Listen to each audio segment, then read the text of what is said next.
చాలా శతాబ్దాల క్రితం దట్టమైన అడవులతో మనుషులు కూడా వెళ్ళలేకుండా అడవితో అడవి జంతువులతో కప్పబడ్డ ఒక కొండ కోట ఉండేది.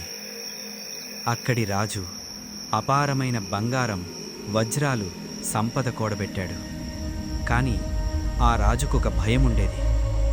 నేను చనిపోయాక నా బంగారం శత్రువుల చేతికి వెళ్ళకూడదు అనే భయం ప్రతిరోజు ఆ రాజును వెంటాడుతూ ఉండేది. రాజు చాలా రోజులు ఈ విషయం గురించి ఆలోచించాడు. మామూలుగా అయితే భూమిలోనే బంగారం దాచేవారు, కానీ దానికి భద్రత లేదు అని రాజుకు తెలుసు. దీనికి ఒక బలమైన మాంత్రిక శక్తి అవసరమని రాజు ఆలోచించాడు. ఒక నిండు అమావాస్య రాత్రి రాజు తన నమ్మకమైన మాంత్రికుడిని పిలిపించాడు.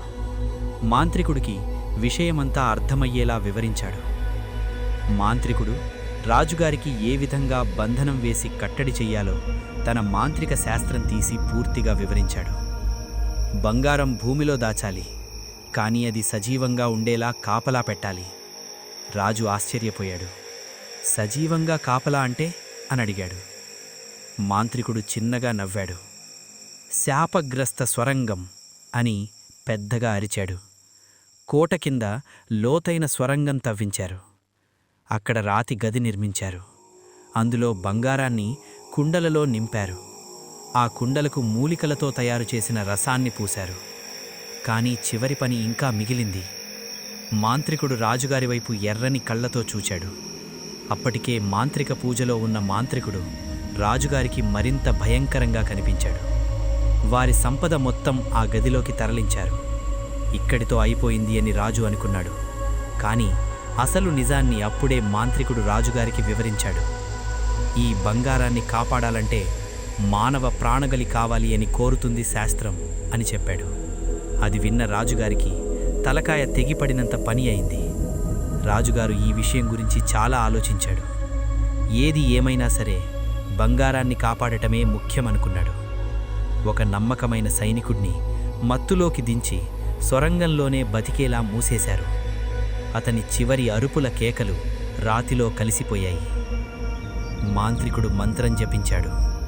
ఈ బంగారాన్ని తాకినవాడు శాంతి పొందడు, లోభంతో వచ్చినవాడు బ్రతికి బయటకి వెళ్ళడు. ఆ తరువాత స్వరంగం పూర్తిగా మూసేశారు. ఈ విషయం బయటకు పొక్కింది. కొన్ని వందల ఏళ్లకు సరిపోయే సంపద ఆ కోటలో ఉందని పక్క రాజ్యాల వాళ్లకు తెలిసింది.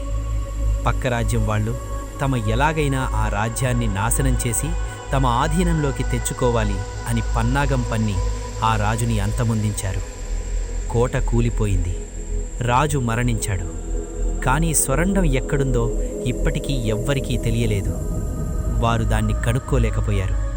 ఎన్ని మంత్రాలు వేసినా, పూజలు చేసినా ఆ నిధిని వారు కనిపెట్టలేకపోయారు.